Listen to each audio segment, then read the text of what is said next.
Hi everyone, welcome to my channel. So आज मैंने सोचा कि कुछ हटके और डेटा स्ट्रक्चर एल्गो से हटके अपन देखते हैं कुछ मेरे फील्ड का। मतलब जब मैं मेरे फील्ड का बोलता हूँ तो वो होता है डेटा साइंस रिलेटेड स्टफ। सो आज का जो टॉपिक अपन लोग डिस्कस करने वाले हैं वो है एलएलएम को फाइन ट्यून करने का। SFT one of the method जिसको अपन देखेंगे कैसे फाइन ट्यून करना है। एक बेस मॉडल लेंगे, स्मॉल डेटा सेट्स होगा और उसको फाइन ट्यून करेंगे और उसका परफॉर्मेंस चेक करेंगे कैसे क्या परफॉर्मेंस है। सो देखते हैं अपन लोग।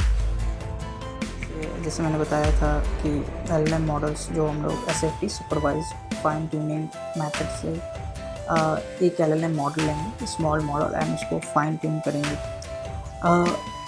क्यों करेंगे? रीज़न बीइंग ये है कि एलएलएम मॉडल्स हम सभी को पता है वो लार्ज डेटा सेट के साथ वो ट्रेन होता है। एंड कभी कभी क्या होता है ना, अपने स्पेसिफिक टास्क के लिए वो उतना कैपेबिलिटी नहीं होता है। अभी अपन देखेंगे कैसे क्या है।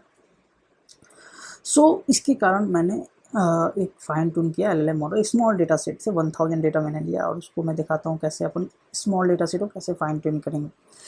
नाउ जब ये क्लासिफिकेशन प्रॉब्लम है, सो ऑलमोस्ट अराउंड 6 क्लासेस है इसमें। देखते हैं अपन सभी शुरू से। तो पहले अपन कुछ जो है वो अपन इंस्टॉल कर लिए हैं। टॉर्च इंपोर्ट कर लिए हैं। टॉर्च का हो गया utility, data loader, auto tokenizer, auto model for sequence classification, pandas, model selection, train splits, pipe plot and regex. ठीक है ना। अभी देखो यहाँ पर मैंने कुछ यूटिलिटी फंक्शन लिखा हुआ है जिसमें मॉडल परफॉर्मेंस है, फाइन ट्यून है एंड कन्वर्सनल डेटा सेट्स है। जो डेटा सेट है अपने पास वो कन्वर्सन डेटा सेट्स है। दैट्स वाई इसको मैंने जो क्लास यहाँ पर लिखा हुआ है वो कन्वर्सन डेटा सेट्स है। चलो इसको पहले देखते हैं हर एक मेथड्स को क्या है। तो मैंने फाइन ट्यून जो यूटिलिटी फाइल है उसमें मैंने ये सभी फंक्शन लिखा हुआ है। सो आप देखोगे यहाँ पर मैंने एक क्लास क्रिएट किया है। अगेन मैंने बहुत सारे इसमें इंपोर्ट किया हुआ है लाइब्रेरी, जिसमें टर्च हो गया, टर्च का न्यू नेटवर्क एनएन किया हुआ है, डेटा सेट्स लिया हुआ है, ऑप्टिमाइजर मैंने एडम लिया हुआ है, फिर कंप्यूट क्लास वेट किया हुआ है, नंपाई लिया, क्लासिफिकेशन रिपोर्ट लिया हुआ है, F1 स्कोर। अभी अपन देखते हैं कन्वर्सनल डेटा सेट्स। कन्वर्सनल डेटा सेट्स मैंने खुद एक कस्टमाइज डेटा सेट्स बनाया हुआ है, क्योंकि क्या होता है ना कि जो डेटा सेट्स है उसको अपन ये बोल सकते हो कि एलएम मॉडल्स के अकॉर्डिंग उसको क्रिएट किया जाता है। मतलब डेटा जो सेट्स है उसको से टेक्स्ट डेटा समझ नहीं आता है मॉडल को, करेक्ट है ना, तो उसको एक न्यूमेरिकल फॉर्म में रिप्रेजेंट किया जाएगा। लेकिन वो भी न्यूमेरिकल रिप्रेजेंटेशन जो ऑलरेडी मॉडल ट्रेन है उसके करस्पॉन्डेंस किया जाएगा। अभी जो भी मॉडल अपन लें, ठीक है ना, तो अभी आप देखोगे यहाँ पर मैंने टोकनाइजर लिया है, ठीक है ना, उसी मॉडल का टोकनाइजर लेना है। जो मॉडल हमने मॉडल को फाइन ट्यून करना है उसी मॉडल का टोकनाइजर लेना है। लेबल्स लेना है, टेक्स्ट लेना है, मैक्सिमम लेंथ 128 आप ले सकते हो, जो भी लेना है लेंथ, ठीक है ना। मैंने 128 इसलिए लिया है क्योंकि रीजन भी क्या होता है, जैसे इसमें मैंने बट यूज़ किया, बट का मिनिमम होता है 128, मैक्सिमम 512 आई थिंक ये होता है मैक्सिमम लेंथ। उसके बीच में आप कुछ भी ले सकते हो। मैंने 128 लिया था। रीजन भी क्या है कि डेटा है, टेक्स्ट डेटा है, कंटेक्चुअल मीनिंग 128 में कैप्चर हो जा रहा है, जिसके कारण ये मैंने वो 402 पे भी यूज़ किया था, वो भी मैं दिखाऊंगा क्यों किया था, ठीक है ना। बट 128 इज़ ठीक है, वो कंप्यूटेशनल कॉस्ट भी हैंडल कर सकता है एंड फास्ट प्रोसेसिंग भी होगा। अभी देखो ये एक सिंपल मीन्स फंक्शन लिखा है मैंने, लेंथ वाला जो है उसको बस सिंपली की लेंथ कितना है, फिर get items and total set text को मैंने लिया है इसके आईडी से एंड लेवल। Now if you see here encoding में मैंने क्या किया है, जो मैंने बताया टोकनाइजर टेक्स्ट जो है उसका पैडिंग होता क्या है। पैडिंग मतलब होता है कि मानो कोई एक्स लेंथ का मैंने दिया हुआ है, ठीक है ना। 10x लेंथ का एक है सेंटेंस, 10x का मतलब मैंने कहा हुआ है कि मैक्सिमम लेंथ इतना होना चाहिए। सपोज करो कि कोई मॉडल में कोई सेंटेंस उससे छोटा होगा, बट मॉडल को तो चाहिए भाई 100 मतलब इक्वली लेंथ 128 इक्वली होना चाहिए ना सभी में। तो उसके बीच में क्या होगा कि वो छोटा जो होगा उसको एक्स्ट्रा कुछ देने के लिए हम लोग पैडिंग करते हैं। डेफिनेटली उसका कोई इम्पैक्ट नहीं होता है, बट हाँ कि मॉडल के कंपेरेबल करने के लिए हम लोग पैडिंग दे देते हैं, जो कि मतलब अनयूजफुल है, बट स्टिल सेंटेंस का जो लेंथ है वो इक्वल हो जाता है। इसी कारण हम लोग ने उसको ये दिया है। Truncation, what is truncation? Truncation का नाम ही से पता होगा कि वो सेंटेंस को ट्रंकेट करता है, मतलब ट्रंकेट मतलब ब्रेक कर देता है। मानो कि 128 हमने दिया हुआ है, 128 से ज़्यादा होगा अपने आप वो तोड़ देगा, ठीक है ना। तो वो हो जाएगा 128 से कम का, ठीक है ना। मैक्सिमम लेंथ जो है वो है अपना फिर जो मैक्सिमम लेंथ मैंने डिफाइन किया, एंड पीटी मतलब रिटर्न टेंसर, ठीक है ना। नाउ जब ये हो रहा है तो इसमें दो चीज़ होता है, एक आईडीज होता है, इनपुट आईडी, एक होता है attention mask. What is attention mask, क्या होता है अटेंशन मास्क? यदि ट्रांसफार्मर का आप लोग को आइडिया होगा तो ट्रांसफार्मर क्या करता है कि सभी वर्ड्स को एक स्पेसिफिक इंपॉर्टेंस देगा, इसमें 0 1 उसको मल्टीप्लाई करेगा इंटरनली और उसके बाद वो देता है। तो अटेंशन मतलब ये स्पेसिफिक वर्ड को मेरे को अटेंशन देना है, तो उसके हिसाब से वो अटेंशन दे देगा। तो मैंने इसलिए लिया इनपुट आईडी, उसको मैंने किया इनपुट आईडी इज नथिंग, जो सेंटेंस है उसका आईडी निकाल के उसके बाद ये दोनों को अपन मल्टीप्लाई करते हैं मॉडल्स में, and then after we generate the output. ये हो गया मेरा पहला डेटा प्रिपरेशन का क्लासेस।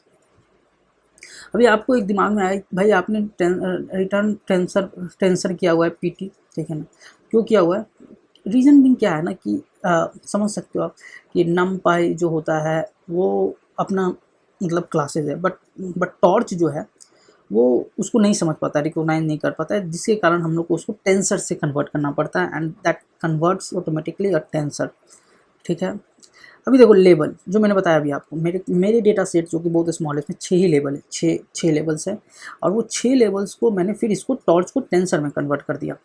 यहाँ पर डेटा टाइप लॉन्ग क्यों किया है मैंने, क्योंकि जो मैं यूज कर रहा हूँ MPPS वो 32 बिट का है, ठीक है ना। तो जो टॉर्च होगा वो 32 के लिए मतलब मैक्सिमम के लिए वो जो मॉडल मैंने ले भी रहा हूँ वो ज़्यादा अच्छे से रिकॉग्नाइज कर, नो प्रिसिशन लॉस के कारण ये होना चाहिए। सेकेंड आओ मॉडल परफॉर्मेंस। अब देखो ये हो गया मेरा मॉडल, ये डेटा प्रिपरेशन का। दूसरा मैंने बताया था कि फंक्शन मैंने लिखा था मॉडल परफॉर्मेंस का। मॉडल परफॉर्मेंस के लिए मैंने 2 मैट्रिक्स लिया हुआ है बस चेक करने के लिए। One is the loss function cross entropy and another is like accuracy, ठीक है ना। अभी आप देखोगे यहाँ पर तो मॉडल यहाँ पर देखो, अभी यहाँ पर आपका क्वेश्चन होगा कि सर आप ये क्यों कर रहे हो, या ये आप क्यों कर रहे हो विथ नो ग्रेडियंट्स। क्या होता है ना कि जब आप मॉडल्स को इवोल्यूट करते हो there is no sense to check their gradients, okay. And यदि आप इसको नहीं करोगे तो वो ऑलरेडी ऑटोमेटिकली सी, अभी आप मॉडल एवोल्यूशन भी लिखोगे ना तो मॉडल समझ जाएगा कि मेरे को मॉडल एवोल्यूशन करना, we don't need a gradient. But again like if you skip this one वो करेगा, लेकिन करेंगे थोड़ा सा कंप्यूटेशन पे इफेक्ट करता है, जिसके कारण आप इसको मतलब डिफाइन ही कर दो कि भाई मेरे को ये नहीं करना है, ठीक है ना, ग्रेडियंट को कैलकुलेट करना ही नहीं है मॉडल एवोल्यूशन में। नाउ मैंने डेटा सेट्स को डिफरेंट बैचेस में कन्वर्ट किया है, ठीक है। रीजन भी क्लियरली है कि अचानक सभी डेटा डालेंगे तो हो सकता है कि ये क्या कहते हैं सिस्टम पे ज़्यादा लोड हो जाए, एंड द सिस्टम फटने का ज़्यादा चांस होता है। तो उतना ज़्यादा लोड करने से अच्छा है कि भाई उसको छोटा छोटा डेटा में डालो, छोटा छोटा बैचेज में भेजो डेटा को, एंड देन आफ्टर वो ऑटोमेटिकली वो फिर अपना कर लेगा जो भी है, ठीक है ना। तो इनपुट आईडी को मैंने किया कि भाई इनपुट आईडी जो बैच का इनपुट आईडी है वो जाए अटेंशन मार्क। ये डिवाइस तुम सोच रहे हो कि भाई डिवाइस यहाँ पर क्यों किया गया। अभी क्या होता है, जैसे मैंने बताया कि जो मैंने मॉडल को रीड कर रहा हूँ वो मेरे मैकबुक पे है, जो कि MPPS आप GPU सपोर्ट करते होगे तो GPU कर सकते हो, ये MPPS को सपोर्ट करते हैं तो MPPS लिख दिया मैंने ना। वो सो टू डिवाइस मैंने किया कि बैच को मैंने इसको डिवाइस में कन्वर्ट कर दिया कि भाई तुम इसमें जो भी है उसके करस्पॉन्डेंस ये हो जाए, मतलब मानो कि MPPS है तो MPPS में हो जाए। लेवल को मैंने ऐसे ही किया है, ठीक है ना।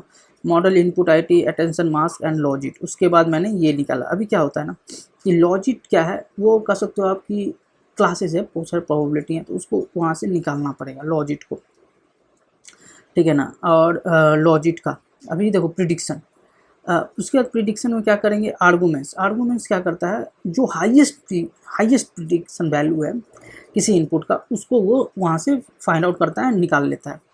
मेरे पास 6 क्लासेस था तो उसके हिसाब से उसने निकाला। अभी मैंने क्या किया, कितना करेक्ट है लेवल्स के इस बैच में, मानो कि ये बैच है, पहला गया बैच चेक किया प्रिडिक्शन लेवल, उसके आइटम्स को कैलकुलेट किया इसका, एंड देन आफ्टर वो कैलकुलेट किया कि करेक्ट कितना है उसमें, टोटल कितना है, टोटल लेवल का साइज जो है उसके हिसाब से कितना साइज है।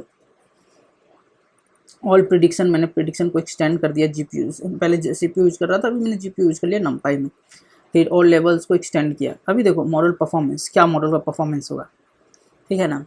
अभी तुम देखोगे यहाँ पर कि यहाँ पर भी हम लोग करेक्ट कर रहे हैं हर लेवल पे, और उसके बाद कितना बैच है उसके हिसाब से बैच वाइज हमने यहाँ पर ऐड करते गया। अभी देखो टोटल हो गया यहाँ पर करेक्ट, और टोटल हो गया ये। अभी हमने क्या किया यहाँ पर मॉडल एक्यूरेसी करेक्ट कितना है और टोटल कितना है इसको निकाल लिया। F1 स्कोर मैंने निकाला, all score, all prediction and average. ये क्या है, मॉडल इवोल्यूशन में है। ओवरऑल F1 स्कोर मैंने निकाल लिया, फिर क्लासिफिकेशन रिड्यूस क्लासिफिकेशन, ये एक फंक्शन मैंने लिखा है, ठीक है ना। यहाँ तक तो आई बिलीव सबको क्लियर हो गया होगा। वो सिंपल कोड है, ज़्यादा कॉम्प्लिकेटेड मैं लिखता भी नहीं हूँ कोड, सिंपल से हो जाए कोड, वो बहुत बड़ी बात है, ठीक है ना। ज़्यादा कॉम्प्लिकेशन लिखने का कोई खास लॉजिक होता नहीं है। तो ये हो गया मेरा मॉडल इवोल्यूशन। अभी देखो fine tune LLM models. Fine tune LLM models का मतलब, अभी जैसे मैंने बताया कि मेरे को LLM मॉडल्स को फाइन ट्यून करना है। इपोक पता होगा क्या होता है, नहीं पता है तो चलो मैं बता देता हूँ। इपोक्स मतलब मानो कि एक बार वो डेटा सेट्स कितने बार उसको लेके जाना है मॉडल को, ठीक है ना। मानो 100 डेटा है, 4 इपोक लिखते हैं तो 4 बार वो डेटा मॉडल के साथ जाएगा, मॉडल में रन होगा। ट्रेन ऑर्डर नथिंग, वो डेटा सेट्स अपने ट्रेनिंग साइड में, मॉडल हो गया, मॉडल जो अपन बेस मॉडल लिए हैं, अनकेस्ड बट अनकेस्ड लिए हुए मॉडल, वो हो गया। डिवाइस अगेन MPPS मैंने यूज़ किया, तुम GPU यूज़ कर सकते हो, CPU यूज़ कर सकते हो, CPU में बहुत ज़्यादा टाइम लगेगा। एंड यहाँ पर मैंने कहा है पेशेंस, उसका मैं बताऊँगा पेशेंस का मतलब क्या होता है। चेक पॉइंट मैंने कहा है बेस्ट मॉडल पाथ पे, मैंने इसको डाल दिया है। नाउ अभी देखो ऑल लेवल्स मैंने कैलकुलेट किया है फ्रॉम द बैच कि भाई ऑल लेवल्स क्या है, ठीक है ना। ट्रेन लोडर में जितना भी बैच है 4 बैच और लेवल इन अ बैच, और ये जो भी है अपना, ठीक है ना, उसके हिसाब से। नाउ लेवल आइटम्स, मैंने जितना भी लेवल्स था सबको मैंने कैलकुलेट कर लिया। इसको करने का पीछे रीजन था क्योंकि मेरा डेटा कम्प्लीटली इम्बैलेंस है। तो 2 तरीका सा होता है कि एक तो आप अपसैम्पलिंग करो, जो कि मेरे को पसंद नहीं है लिटरली मैं बोलूँ। दूसरा होता है कि भाई आप उसको वेट को, जो मतलब क्लास वेट है उसको बैलेंस कर देते हैं अपन क्लास वेट से, जिसमें हायर ऑकरेंस वाले को लो इंपॉर्टेंस देते हैं एंड लो ऑकरेंस को हाई इंपॉर्टेंस देते हैं। तो इसी कारण ये क्लास वेट मैंने कैलकुलेट करता हूँ। मैं सिंपल कैलकुलेशन है, क्लास वेट मैं वहाँ से ले लेता हूँ, यहाँ पर फंक्शन जो है क्लास वेट करने के लिए।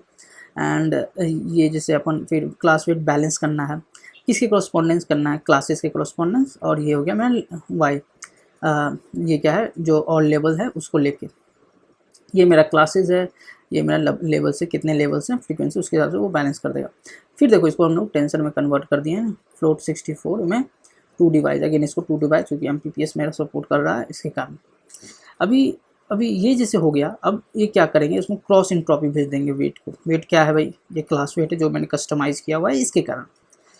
अभी ये होने के बाद अपना लॉस डिसाइड हो गया कि भाई मेरे को क्रॉस इंट्रॉपी लेना है, बट मेरे को कस्टमाइज इंट्रॉपी लेना है, ऑप्टिमाइज़र लेना है। अब ऑप्टिमाइज़र एडम क्या होता है, ऑप्टिमाइज़र है। जैसे ग्रेडियंट डिसेंट भी तुम जानते होगे, उस तरह ये भी ऑप्टिमाइज़र एक तरह से हेल्प करता है to minimize the loss function, ठीक है ना। और ये बहुत ज़्यादा यूज भी होता है, तो तुम भी यूज कर सकते हो ये अपने में। फिर मॉडल पैरामीटर को मैंने दे दिया, लर्निंग रेट मैंने अपने से डिफाइन कर दिया, बहुत स्मॉलेस्ट 3e-5। बेस्ट एक्यूरेसी मैंने 0 किया है, लॉस फंक्शन मैंने डिफाइन किया है, इपॉक्स कुछ नहीं है 0 है। उसके बाद अभी मैंने क्या किया, हर नंबर ऑफ इपॉक कितना है 4 मैंने यहाँ पर डिफाइन किया, जो भी अपन डिफाइन करेंगे उसके हिसाब से। तो इपॉक के हिसाब से ये ट्रेन करेगा मॉडल, हर इपॉक में लॉस कैलकुलेट करेगा। ऑप्टिमाइज़र क्या करेगा, 0 ग्रेडियंट से ग्रेडियंट करेगा and then after back propagation लेगा, ऑप्टिमाइज़ करेगा इसको, ठीक है ना। ऑप्टिमाइज़र को बैक प्रोपागेशन में वेट एंड उसको कैलकुलेट करेगा। Now once it is done, again ये प्रिडिक्शन देखेगा कि भाई क्या प्रिडिक्शन है एंड एवरेज निकालेगा। इंटरेस्टिंग बात यहाँ पर आता है एक्यूरेसी। यदि एक्यूरेसी जो कैलकुलेट अपन किया वो बेस्ट एक्यूरेसी से ज़्यादा है और एवरेज लॉस जो है वो बेस्ट लॉस से कम है, ठीक है ना, तो ये क्या करेगा भाई, ये क्या करेगा, इसको दे देगा भाई बेस्ट एक्यूरेसी को एवरेज लॉस को इम्प्रूव कर देगा। इपॉक नो इम्प्रूवमेंट 0, ठीक है ना, सेव उस स्पेसिफिक पॉइंट पे सेव कर देगा। मतलब क्या, एक्यूरेसी जो है वो अच्छा है, लॉस भी डिक्रीज कर रहा है, तो डेफिनेटली इट्स गुड है, तो वो अपना उसके हिसाब से चेक पॉइंट करेगा। दूसरा, इपॉक्स नो इम्प्रूव, पेशेंस से बड़ा हो, ठीक है ना। यदि पेशेंस 2 है, यदि इपॉक्स इम्प्रूव हो गया यहाँ पर, यदि ये नहीं चलता है, ठीक है ना, तो हम लोग क्या करेंगे, इपॉक्स को नो इम्प्रूव करके +1 कर देंगे। अभी क्या है, मैंने कहा 2 बार चले, यदि 2 बार वो चल रहा है, 4 बार इपॉक ऑलरेडी है, मानो कि दूसरा टाइम में ये जाया देखा कि भाई यहाँ पर तो वो एक्यूरेसी से डाउन है, तो ये क्या करेगा भाई, एक उसको और बढ़ाएगा कि चलो ठीक है एक बार और ट्राई अपन करते हैं, देखते हैं कैसे होता है। दूसरे बार भी देखा कि 2 तो बढ़ गया भाई, 2 तो हो गया, तो ये अभी क्या करेगा, 2 बार देखा, ये 2 बार देखा, 2 बार हो गया, तीसरा बार मतलब 2 बार हो गया। अभी यहाँ पर देखेगा कि भाई ये तो 2 बार से ज़्यादा हो गया, पेशेंस तो मैं 2 ही बार रुक सकता हूँ, मेरा पेशेंस 2 ही है, तो यहाँ पर वो ब्रेक कर देगा और वो जो मॉडल ट्रेन हुआ है उसको लेके आगे बढ़ जाएगा। ना हो। लोड डिक्शनरी क्या करेगा, अभी मॉडल को जो मेरा पहले वाला जो मॉडल था चेक पॉइंट पे जो मैंने उसको डिफाइन किया था उसको लोड कर लेगा, वही मेरा मॉडल हो जाएगा रेडी। समझ में आ रहा है ना, ये कंसेप्ट बहुत अच्छा है। तुम भी अपने मतलब कोई भी कोडिंग करो डीप लर्निंग का या कोई भी कंसेप्ट का करना चाहो ना, तो इसको यूज कर सकते हो कि चेक पॉइंट डिफाइन करो, उस स्पेसिफिक पाथ में मॉडल को स्टोर करो एंड उसके देखो कि भाई मॉडल का कितना बार मॉडल पहले से डिक्रीज हो रहा है, मतलब समझ रहे हो। एक्यूरेसी 80% है, सेकंड स्टेप में 79, तो उसको रोक देना है वहीं पे। दूसरा मतलब 79 फर्स्ट टाइम में, दूसरा बार देखो कि 78 हो रहा है, मतलब डिक्रीज हो रहा है, तो क्या करेगा भाई, ये इसको रोक देगा कि भाई तुम रुक जाओ, अब तुमको बढ़ना का दिक्कत नहीं है, तुम वहीं पर रुक जाओ, ठीक है ना। अब उसके बाद क्या कहेगा, उसको ब्रेक करके उसी स्टेज पे मॉडल को स्टोर कर देगा। ये कंसेप्ट है। मैंने बोला 3 फंक्शन मैंने यूज़ किया था, एक क्लास, एक मॉडल एवोल्यूशन और दूसरा है मेरा फाइन ट्यून एलएलएम मॉडल्स का, ठीक है ना। अब आते हैं नोटबुक पे। फिर ये मैंने तीनों फंक्शन लोड कर लिया, ठीक है। एमबीपीएस डिवाइस मैंने डिफाइन किया कि भाई मेरा डिवाइस एमबीपीएस है बैकएंड में, तो भाई तुम ले लो लैपटॉप को मैक का, अदरवाइज तुम सीपीयू यूज करो, क्योंकि मैं जीपीयू यूज नहीं कर रहा हूँ, मैं लोकल M4 यूज कर रहा हूँ, तो इसी कारण। एज मैंने बताया था कि मैंने जो मॉडल लिया था, मॉडल नेम, जो मेरा मॉडल नेम था वो तुमको ये था, क्या कहते हैं, ये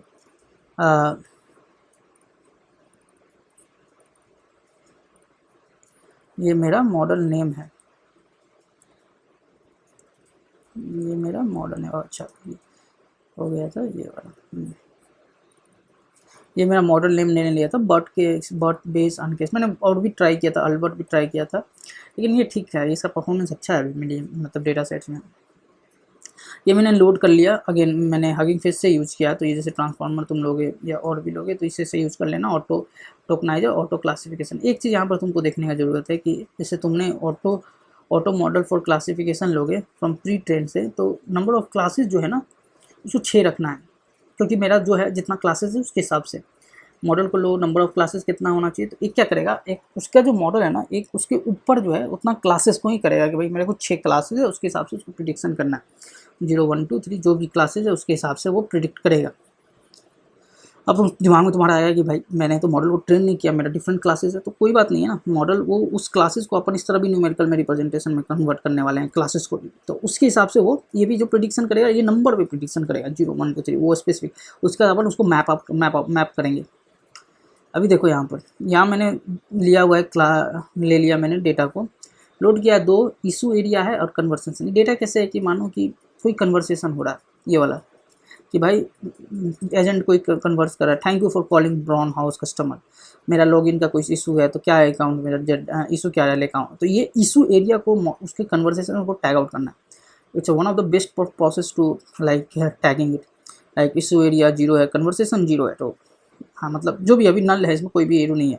अब देखोगे तुम तो इसका कोई खास मेरे को काम नहीं है, एजेंट को काम नहीं है, कस्टमर को मेरा काम नहीं है, ठीक है ना। तो क्या काम है, कोई काम है नहीं, तो इसको रिमूव कर देना, ठीक है ना। अभी देखो यहाँ पर ये जैसे डेटा हो गया, thank you for calling brown house customer, login and account, cancellation and return इस द सेकंड इशू एरिया हो गया, कैंसिलेशन एंड रिटर्न हो गया, लॉगिन अकाउंट हो गया, ऑर्डर हो गया, इस तरह का है, इस तरह का टोटल 6 है। तो यदि देखो तो यहाँ पर वारंटी हो गया, शॉपिंग हो गया, लॉगिन एंड अकाउंट हो गया, ऑर्डर हो गया, कैंसिलेशन हो गया, शिपिंग हो गया। सबसे ज़्यादा जो है अपने पास वो है कैंसिलेशन का 28.6%, 27.0 है। ऑर्डर का जैसे मैंने बताया कि ये कम्प्लीटली इम्बैलेंस डेटा सेट है, 15.1 है। अब देखो तुम क्या करोगे, इसको अप सैम्पलिंग करना चाहोगे कि भाई चलो मैं सभी क्लास को अप सैम्पलिंग कर देता हूँ, जो कि प्रैक्टिकली नहीं है पॉसिबल।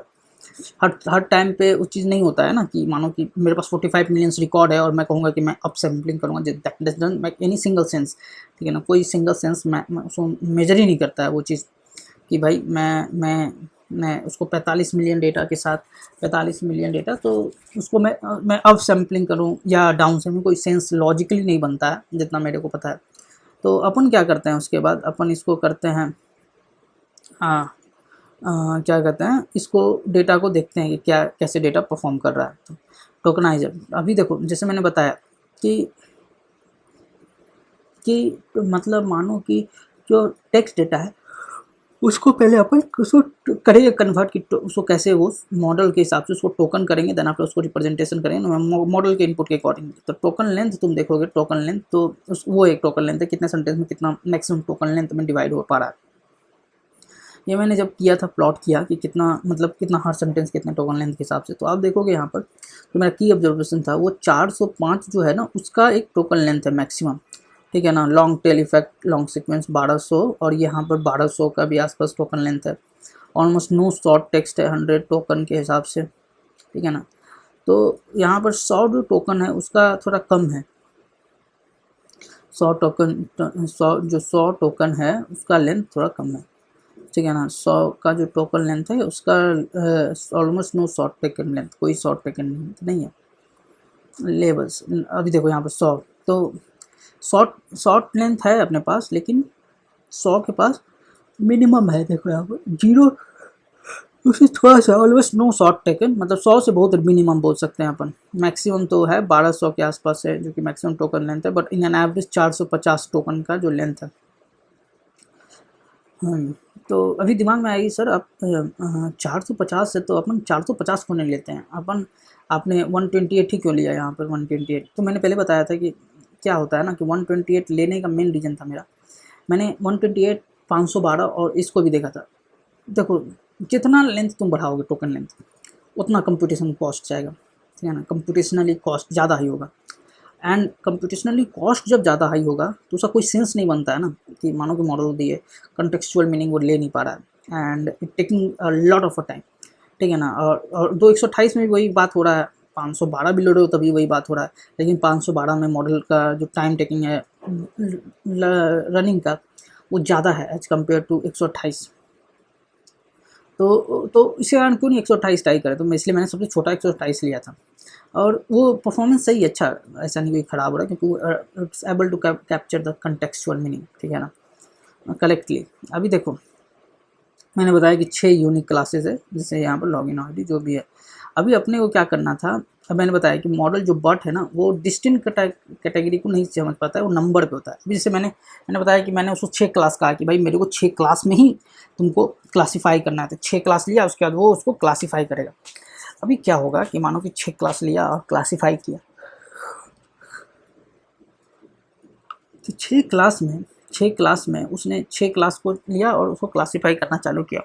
नाउ अब सपोज करो कि तुम्हारे पास 6 क्लास है, ठीक है ना, लेकिन इसको भी मैप करना पड़ेगा ना, तो वही मैप के लिए मैंने ये कोड लिखा है, जो कि मैंने कहा कि भाई लिस्ट को निकालो, इन्यूमरेट जो होता है वो उसका इंडेक्स देता है, और लेबल, तो मैंने कहा कि भाई लेबल को जो है उसके हिसाब से उसका इंडेक्स दे दो, लेवल 2 IT टू लेबल। फिर कहा मैंने कि भाई लेवल 2 आइटम्स का जो है उसको निकालो और इसको कर दो, ठीक है ना। अभी क्या किया मैंने, भाई लेवल 2 का जो है लेवल 2 ID है उसको इससे मैंने लेवल को मैप कर दिया, आइटम निकाला मैंने मैप कर दिया जो भी है, ये मेरा मैप हो गया, मतलब 0 1 to 6 हो गया। अभी 10 स्प्लिट मैंने किया, कन्वर्सन डेटा जो है इसको मैंने किया कि भाई स्प्लिट हो जाओ, डेटा को लेबल को भी मैंने स्प्लिट किया, डेटा साइज 0.2, रैंडम स्टेट किया मैंने 22।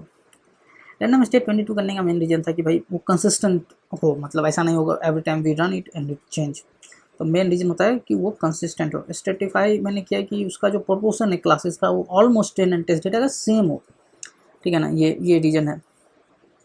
और उसके बाद मैंने क्या किया, अभी डेटा सेट को मैंने मॉडल के अकॉर्डिंग कन्वर्ट कर दिया, मॉडल टोकनाइजर लिया मैंने, जो मैंने बताया था train Y and train X, ये ऑटोमेटिक कन्वर्ट हो गया। फिर इसको मैंने डेटा लोडर को कन्वर्ट किया कि भाई डेटा लोड हो जाए इसके हिसाब से, डेटा मॉडल के हिसाब से। डेटा लोडर का मतलब वो क्या करता है ना, बैच में डिवाइड कर देता है डेटा को। सफल के लिए मैं ट्रेनिंग सफल, देखो सफल मेन रीजन होता है ना कि रैंडमनेस आना चाहिए डेटा में, तो इसके कारण वो सफल 2 किया हुआ है, और डेटा को मैंने डिवाइड किया है 6 पार्ट में, 6 बैचेज में। ट्रेन डेटा सेट्स को अगेन मतलब मॉडल के अकॉर्डिंगली वो है टेंसर में है।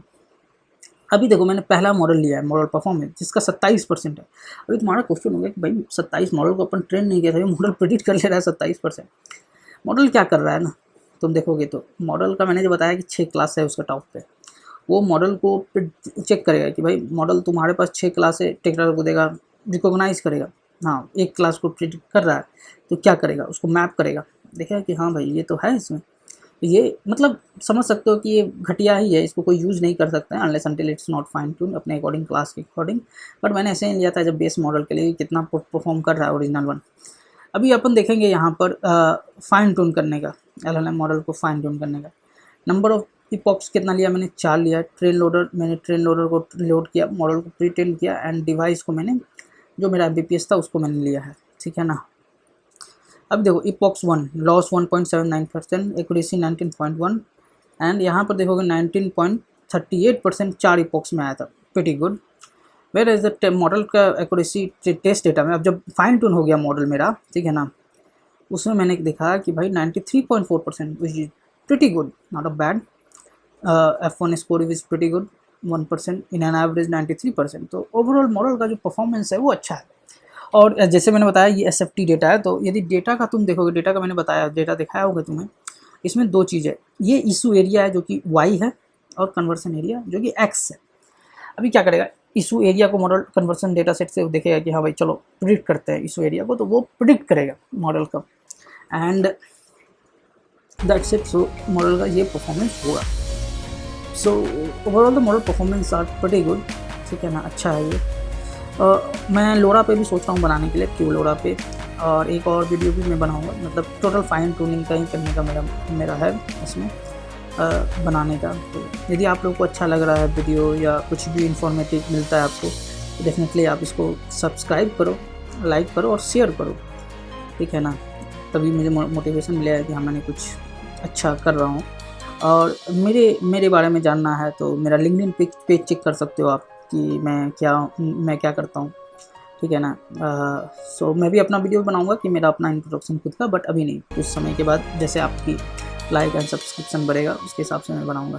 Thanks everyone joining this call, ठीक है ना, अच्छा लगा। और कुछ होता है तो आप कमेंट बॉक्स पे दो, मेरे को लिंक्डइन पे मैसेज करो कि ये चीज़ मुझे समझ में आया, मैं उसके अकॉर्डिंग और भी अच्छा वीडियो बनाने की कोशिश करूँगा।